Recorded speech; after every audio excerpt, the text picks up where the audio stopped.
Hello बच्चों, स्वागत है आपका हमारे यूट्यूब चैनल ओम लर्निंग क्लासेस में। तो आज की वीडियो में हम लोग देखेंगे कि किसी साझेदार के अवकाश ग्रहण करने पर कौन कौन से खाते खोले जाते हैं तथा ख्याति का लेखांकन किस प्रकार किया जाता है। तो चलिए जल्दी से वीडियो शुरू करते हैं। तो बच्चों, आइए हम लोग सबसे पहले देख लेते हैं कि जब भी कोई साझेदार अवकाश ग्रहण करता है तो उस टाइम फर्म की पुस्तकों में कौन कौन से खाते खोले जाते हैं। तो जैसा कि सबसे पहले जो है वो खुलता है हम लोग का पुनर्मूल्यांकन खाता। ठीक है, पुनर्मूल्यांकन खाता यानी कि रीवैल्यूएशन अकाउंट, जो कि आप लोग पार्टनरशिप सेकंड यानी कि admission of a new partner के टाइम पे अच्छे से पढ़ चुके हैं। इसका प्रोसेस भी सेम रहता है जैसे आपने पुनर्मूल्यांकन खाता पिछले चैप्टर में आपने बनाया था, सेम वही प्रोसेस यहाँ पर भी है। सिर्फ डिफरेंस इतना है कि वहाँ पर नए साझेदार को छोड़कर जो पुराने साझेदार रहते हैं सिर्फ और सिर्फ वही जो है वो पुनर्मूल्यांकन खाते के लाभ और हानि को बांटते थे। बट यहाँ पर जो सारे साझेदार हैं वो सभी बांटेंगे, यानी कि अवकाश ग्रहण करने वाला साझेदार भी पुनर्मूल्यांकन खाते का लाभ हानि लेगा और साथ में जो बचे हुए साझेदार हैं वो लोग भी बांटेंगे, यानी कि सभी साझेदारों में इसका लाभ और हानि क्या होगा, वितरित होगा। बाकी पुनर्मूल्यांकन खाते का को बनाने का जो भी प्रोसेस है वो सेम पिछले चैप्टर जैसा ही रहेगा। तो अगर आपने वो वीडियो नहीं देखा या पिछला चैप्टर सही से आपने नहीं पढ़ा है तो हम आपको डिस्क्रिप्शन में लिंक दे देंगे, तो आप वहाँ से जाकर के उस वीडियो को देख सकते हैं। दूसरा भी है सेम हम लोग का साझेदारों के पूंजी खाते। ठीक है, साझेदारों के पूंजी खाते। तो जैसे हम लोग पिछले चैप्टर में जब साझेदारों के पूंजी खाते यानी कि पार्टनर्स कैपिटल अकाउंट बनाते थे तो उस टाइम में न्यू और ओल्ड पार्टनर दोनों को ही लेते थे। तो सेम वही प्रोसेस यहाँ पे रहेगा कि जो बचे हुए साझेदार हैं और जो अवकाश ग्रहण कर रहा है उन तीनों चारों जितने भी साझेदार हैं कुल मिलाकर के उन सबका ही खाता यानी कि पार्टनर्स कैपिटल अकाउंट एक साथ बनता है। और जितनी भी जो भी हम लोग एंट्री करने का जो सिस्टम था, पार्टनर्स कैपिटल अकाउंट बनाने का जो सिस्टम था, सेम वही पिछला ही रहेगा। सिर्फ और सिर्फ थोड़ी बहुत चेंजेस जो एकदम माइनर चेंजेस रहेंगी वो हम आपको क्वेश्चन करवाते टाइम बताएंगे, तो आपको ज़्यादा अच्छे समझ में आएगा। इसके बाद तीसरा आप बना सकते हैं रोकड़ या बैंक खाता। वो आपके क्वेश्चन पे डिपेंड करता है, अगर बोला है तो हमें बनाना है। सिंपल सा, ये भी बहुत ही सिंपल है, पिछले चैप्टर जैसा प्रोसेस है। और लास्ट है नया आर्थिक चिट्ठा, यानी कि जो हमारा साझेदार अवकाश ग्रहण कर ले रहा है उसकी जाने के बाद अब नई फर्म का नया आर्थिक चिट्ठा बनेगा। ये भी सेम पिछला जैसे हमने क्या करते थे हम लोग कि न्यू बैलेंस शीट में जो भी हमारी संपत्ति और दायित्व उनका जो नया मूल्य है वो दिखा देते, तो सेम यहाँ पर भी हमें वही करना है और कुछ भी दूसरी नई चीज़ नहीं है। तो ये चारों चीज़ें हैं जो कि किसी साझेदार के अवकाश ग्रहण करने पर खोली जाती हैं, ये खाते खोले जाते हैं। आई होप आप लोग काफ़ी अच्छे से समझ में आएगा। अब आइए एक बहुत इंपॉर्टेंट चीज़ ये कि जब भी हमारा कोई साझेदार अवकाश ग्रहण करता है तो उस कंडीशन में जो ख्याति होती है, जैसे कि जब नया साझेदार आता है तो वो ख्याति अपना ले करके आता है, तो जब वो जाएगा तो वो अपने जो उसकी ख्याति की राशि है वो ले करके भी तो जाएगा। तो जब अवकाश ग्रहण करने वाला साझेदार अपनी ख्याति का हिस्सा लेकर जाता है तो उस कंडीशन में क्या लेखे होते हैं, आइए उसे भी देख लेते हैं।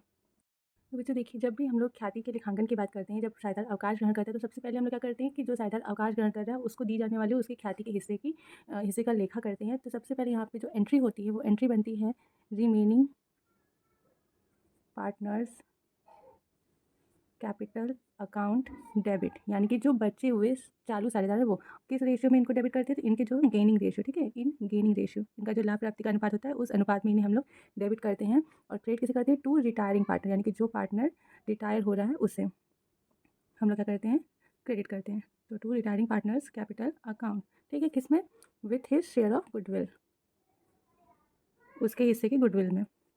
ठीक, ये हो गया एंट्री। यहाँ पे आप नरेशन कर सकते हैं, बिंग रिटायरिंग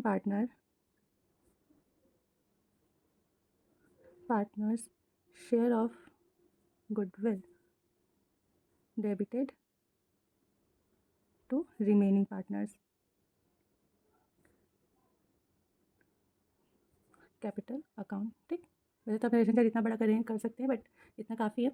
तो ये हो गया कि जो साझेदार अवकाश ग्रहण कर रहा है उसके हिस्से की ख्याति देने के लिए। देखिए यहाँ पे सिर्फ और सिर्फ ये गणना हुई है कि उसे कितनी ख्याति दी जाएगी और कौन सा साझेदार कितना ख्याति का हिस्सा उसे देगा। जब जो उसकी ख्याति की रकम है जो उसको एक्चुअल में दी जाती है तो वो तो कैश के रूप में दी जाती है, लेकिन जब साझेदार अवकाश ग्रहण करता है तो उसे अकेले कैश के रूप में ख्याति नहीं दी जाती, उसका पूरा जो अमाउंट टोटल होता है जितना इसका उसका बनता है उसे एक साथ दिया जाता है। इसलिए यहाँ पर उसके कैपिटल को देने के लिए अलग से एंट्री नहीं होती, सॉरी, उसकी ख्याति को देने के लिए अलग से कोई एंट्री नहीं होती, सिर्फ एक यही एंट्री बनती है उसकी ख्याति के हिस्से के लिए। दूसरा कंडीशन है कि जब कोई साझेदार अवकाश ग्रहण कर रहा है या फिर उसकी मृत्यु हो रही है तो उस कंडीशन में कोई बचा हुआ जो साझेदार है उसमें से कोई एक साझेदार क्या कर रहा है कि जो लाभ में उसका हिस्सा है उसमें से कुछ हिस्सा, यानी कि उसका लाभ का जो हिस्सा है उसमें से भी कुछ हिस्सा वो क्या करता है, त्याग करता है, यानी कि सेक्रीफाइस करता है। ये कभी कभी ऐसा होता है, ठीक है, यानी कि जब कोई साझेदार अवकाश ग्रहण कर रहा है या फिर उसकी मृत्यु हो रही है उस कंडीशन में जो बचे हुए साझेदार हैं उसमें से कोई एक साझेदार या फिर कुछ साझेदार जो है वो अपने लाभ का कुछ हिस्सा क्या करते हैं, त्याग करते हैं। तो उस कंडीशन में क्या एंट्री होगी, तो एंट्री होगी यहाँ पर remaining partners capital account debit, ठीक, इन गेनिंग रेशियो, ठीक है, gaining ratio two retiring partners capital account in his share of goodwill, ठीक है, जो रिटायरिंग पार्टनर गुडविल का शेयर होगा उससे, and 2 remaining partners capital account in sacrificing ratio, ठीक है। ये एंट्री होगी उस टाइम में। अब हम आपको समझाते हैं। देखिए, जो पार्टनर त्याग नहीं कर रहे, ठीक है, जो लाभ प्राप्त कर रहे हैं उन्हें हम लोग डेबिट कर देते हैं। रिटायरिंग पार्टनर को तो हम लोग क्रेडिट करते ही हैं, साथ में जो साझेदार सेक्रीफाइस कर रहे हैं यानी कुछ हिस्सा अपना त्याग कर रहा है उसे भी हम लोग साथ में क्रेडिट करते हैं। अब इसे आप लोग को समझाने के लिए हम आपको यहाँ पर एक एग्जाम्पल से समझाते हैं, ठीक है। तो देखिए, जैसे मान लीजिए कि ए, बी और सी ये 3 पार्टनर्स हैं। इनका जो पुराना रेशियो वो है 3:2:1 का, ठीक। जो सी है वो क्या कर रहा है, अवकाश ग्रहण कर रहे हैं, ठीक है, यानी कि वो फर्म से बाहर जा रहा है, अवकाश ग्रहण कर रहा है। उसके बाद ए और बी जो बच रहे हैं उनका नया अनुपात दिया है क्वेश्चन में 1:2 का, ठीक। साथ में फर्म की ख्याति का मूल्यांकन किया गया, तो फर्म की ख्याति का मूल्य आया है 60,000 रुपये, ठीक। ये हमारा क्वेश्चन है। ए बी सी का पुराना अनुपात दिया है, सी अवकाश ग्रहण कर रहा है, ए और बी का नया अनुपात दिया है और बोला कि फर्म की ख्याति का मूल्यांकन 60,000 रुपये किया गया है। हमें इस संबंध में, ख्याति के संबंध में जर्नल एंट्री करनी है, ठीक है। तो अब जब हम लोग जर्नल एंट्री करेंगे तो सबसे पहले हम लोग क्या करेंगे, गेनिंग रेशियो निकालेंगे, ठीक है। तो गेनिंग रेशियो जब हम लोग निकालेंगे कि हमारे, क्योंकि गेनिंग रेशियो निकालेंगे तभी तो हम लोग अपने पार्टनर्स को पार्टनर्स जो है वो ख्याति का हिस्सा जाने वाले साझेदार को देंगे। तो देखिए, सबसे पहले ए का निकालते हैं। तो ए का नया है अनुपात और पुराना अनुपात। नया अनुपात कितना है, 1/3 माइनस करेंगे पुराना अनुपात 3/6। एलसीएम हो जाएगा हमारा 6, ये हो जाएगा 2 - 3। ये हमारा आ रहा है आंसर माइनस में, ठीक। दूसरा है बी बच रहा है। बी का नया रेशियो 2/3, पुराना 2/6। यहाँ पे हो जाएगा, इसका पॉजिटिव है यानी कि ये सही है। तो देखिए, माइनस में रेशियो आ रहा है, इसका मतलब कि ये सेक्रीफाइस कर रहा है, ठीक है। इसका मतलब कि ये सेक्रीफाइस कर रहा है और इसका पॉजिटिव है यानी कि ये गेन कर रहा है, यानी कि इसे मिल रहा है, ठीक। तो अब इस कंडीशन में क्या एंट्री होगी, अब एंट्री से पहले हम लोग देख लेते हैं कि जो सी है उसका ख्याति का हिस्सा कितना बनेगा और जो हमारा बी जो ए सेक्रीफाइस कर रहा है, जब सेक्रीफाइस कर रहा है तो इसे भी ख्याति का हिस्सा क्या होगा, मिलेगा। तो यहाँ पे हो जाएगा सीज शेयर ऑफ गुडविल कितना बनेगा, सी का शेयर गुडविल में कितना बनेगा, तो 60,000 का टोटल गुडविल है और सी का जो हिस्सा है पुराना हिस्सा वो कितना है, 1/6। देखिए, गुडविल जो होती है अवकाश ग्रहण करने वाले साझेदार को उसके पुराने अनुपात में ही मिलती है। तो इस हिसाब से सी का जो हिस्सा हो गया गुडविल में वो कितना हो गया, 10,000 का। अब साथ में क्योंकि सेक्रीफाइस कर रहा है ए भी, तो ए को भी गुडविल में हिस्सा मिलेगा। तो एज शेयर ऑफ गुडविल करेंगे तो ए भी 60,000 का, कितना रेशियो उसका, 1/6 है इसका भी, तो इससे भी 1/6 देंगे।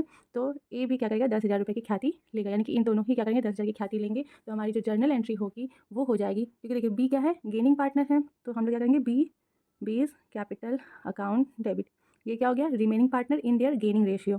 2 रिटायरिंग पार्टनर कौन है, C is capital account and 2 is capital account, ठीक। तो देखिए, सी का 10,000 हिस्सा ख्याति का और ए का 10,000 हिस्सा ख्याति का, दोनों मिला के कितना हो रहा है, 20,000 रुपये। बस ये हम लोग इतना करके दिखा देंगे, इसके अलावा हमें और कुछ भी एंट्री नहीं करनी है। तो ये था कि जब कोई साझेदार अवकाश ग्रहण कर रहा है और उस कंडीशन में कोई चालू साझेदार जो है वो सेक्रीफाइस कर रहा है, तो उस कंडीशन में जब वो सेक्रीफाइस कर रहा है तो उससे भी ख्याति का मूल्य क्या होगा, कुछ ना कुछ मिलेगा उसके सेक्रीफाइस रेशियो के हिसाब से। तो आई होप कि आप लोग को काफ़ी अच्छे से समझ में आया होगा। अब एक और कंडीशन है ख्याति से संबंधित, उसे भी देख लेते हैं। तीसरा है कि आर्थिक चिट्ठी में अगर हमारे पहले से ख्याति है तो उसका हम लोग क्या करेंगे। तो जब भी साझेदार अवकाश ग्रहण करेगा तो उस कंडीशन में आर्थिक चिट्ठी में जो ख्याति होती है उस ख्याति को सभी के सभी साझेदार, यानी कि जो चालू साझेदार है वो भी और जो अवकाश ग्रहण कर रहा है वो भी, सभी के सभी साझेदार क्या करेंगे, अपने पुराने जो उनका लाभान्वित अनुपात है उसमें बांट लेंगे। तो एंट्री हो जाती है यहाँ पर, all partners capital account debit करते हैं टू गुडविल अकाउंट, ठीक। बस ये एंट्री होती है और जो भी पार्टनर रहेंगे यानी कि शेष साझेदार और अवकाश ग्रहण करने वाले साझेदार, उन सभी को उनके क्या करेंगे, हम लोग जो उनका रेशियो होगा पुराना वाला उसी में बांट देते हैं आर्थिक चिट्ठी में अगर ख्याति है तो। ये थी हमारी ख्याति संबंधित 3 कंडीशंस जो कि एक साझेदार के अवकाश ग्रहण करने पर दिखाई जाती है। अब आइए कुछ हम लोग और देख लेते हैं, जो कि हमारे आर्थिक चिट्ठी में कुछ संचय वगैरह रहते हैं तो उनका वितरण कैसे होता है।